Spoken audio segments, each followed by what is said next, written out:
आज के वीडियो में हम लोग सीखेंगे कि त्रिभुज का क्षेत्रफल कैसे निकाला जाता है। तो चलिए हम वीडियो को शुरुआत करते हैं। देखिए, त्रिभुज का क्षेत्रफल निकालने से पहले आपको हम कुछ बेसिक स्टेप समझाते हैं। जैसे बेसिक स्टेप में ये हम लोग समझेंगे कि किसी भी संख्या का वर्गमूल कैसे निकाला जाता है।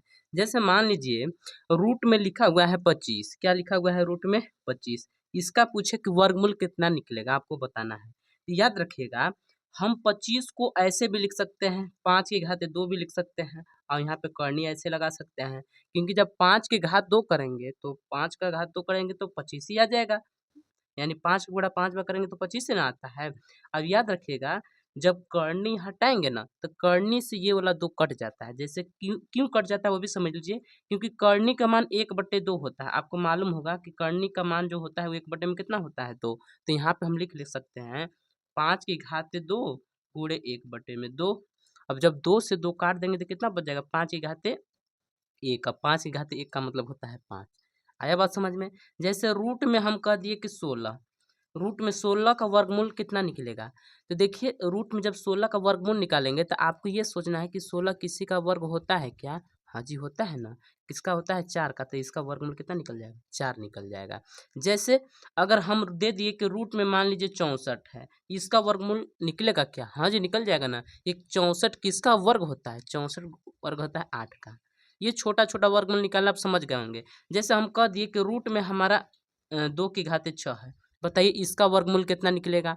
तो अभी देखिए, अभी बताए थे कि करनी का मान 1/2 होता है, तो 2 की घात 6 की घात 1/2 कर देंगे। ठीक। अब 2 से 2 काट देंगे, 2 से 6 को काट देंगे 3 बार में, यानी 2 की घात 3 कर देंगे तो 2 का गुना 3 बार कराना है। मतलब ऐसे कह रहे हैं, जैसे देखिए 2 गुणे 2 गुणे 2, 2 दूना 4, 4 दूना 8। आया बात समझ में? इससे एक और लास्ट समझ लीजिए। जैसे हम कह दिए कि 5 की घात 10 करनी में है, तो याद रखिएगा, आप साफ जान लीजिए ये कि जब करनी जब हटेगा ना तो इसका घात आधा हो जाता है।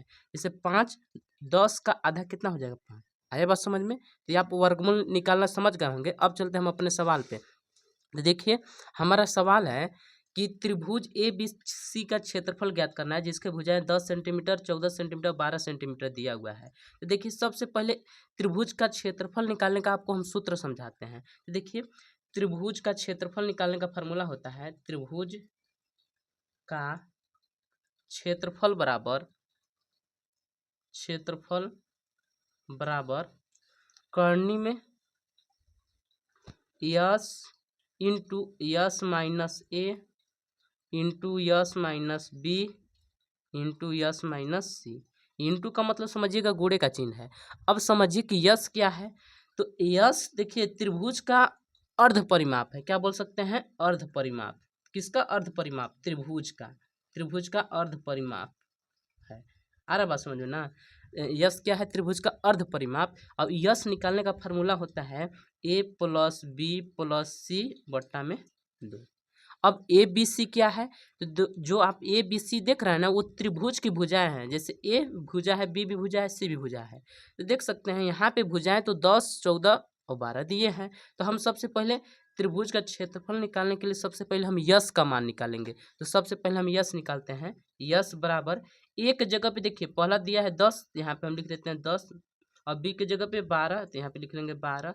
और सी के जगह पे कितना दिया हुआ है? 14, तो यहाँ पे लिख लेंगे 14। और बटे में 2। इसको हल कर लेते हैं। 10 और 12 होता है 22, 22 प्लस 14 और बटे में 2। जोड़ते हैं, 4 2 6, 2 1 3, 36 बटे में 2 आया। अब इसको देखिए, हम 2 से काट देंगे, 2 से कट रहा है ना, तो काटिए, 2 एकम 2, 18 बार में 36।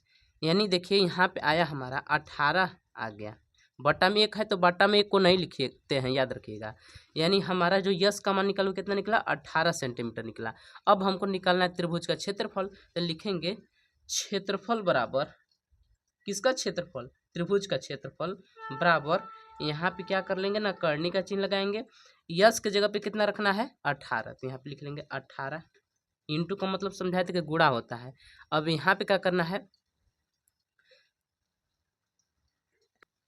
18।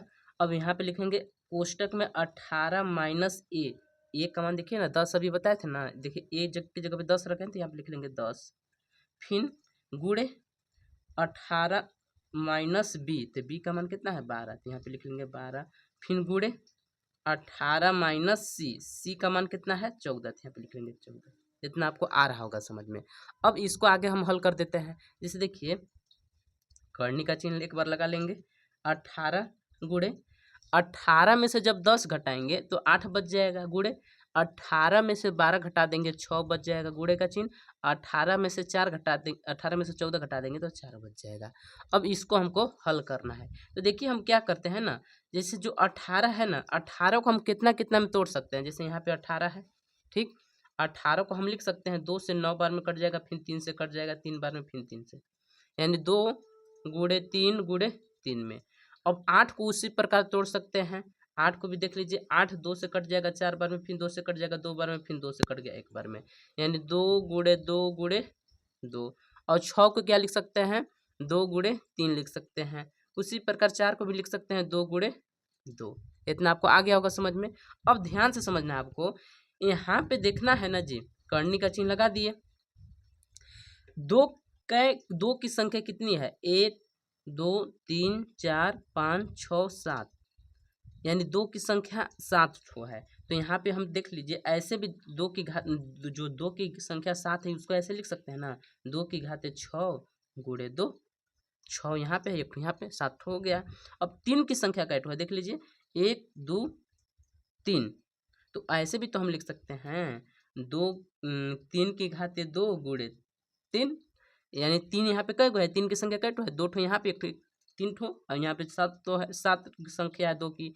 अब इसको हम क्या करना है, जैसे 2 की घात 6 का जब वर्गमूल निकाल देंगे तो बताए थे कि घात आधा हो जाता है। जैसे यहाँ पे 6 है तो 6 का आधा कितना हो जाता है 3, यानी 2 की घात 3 गुड़े, अब 3 की घात 2 है तो 2 का आधा कितना होता है 1, तो यहाँ पे हम लिख लेंगे 2 की घात 1। अब करनी में जो बच जाएगा उसको लिख लीजिए, 2 बच गया और 3 बच गया। इतना तो आपको आ गया होगा समझ में। अब ध्यान से समझिएगा, 2 का गुणा हमको 3 बार करा देना है, तो चलिए गुना कराते हैं 3 बार, बराबर 2 गुड़े 2 गुड़े 2। अब सॉरी, यहाँ पे 3 की घाते 2 था, तो जब करनी से बाहर निकलेगा तो 3 की घाते 1 बचेगा, तो यहाँ पे हम 2 लिख दिए थे, यहाँ पे 3 लिखेंगे, गुड़े 3। अब करनी में 2 तिहाई 6, अब इन लोग का हमको गुना करके लिख देना है जी। चलिए गुना कर लेते हैं, 2 दूना 4, 4 दूना 8, 8 तरीके 24, 24 करनी में 6 सेंटीमीटर स्क्वायर हो जाएगा। इसका इस त्रिभुज का क्षेत्रफल कितना हो जाएगा, 24 करनी में 6 सेंटीमीटर स्क्वायर। उम्मीद करते होंगे कि आप त्रिभुज का क्षेत्रफल निकालने समझ गए होंगे। अगर वीडियो अच्छा लगा होगा तो वीडियो को लाइक कर लीजिएगा और हमारे चैनल को भी सब्सक्राइब कर दीजिएगा।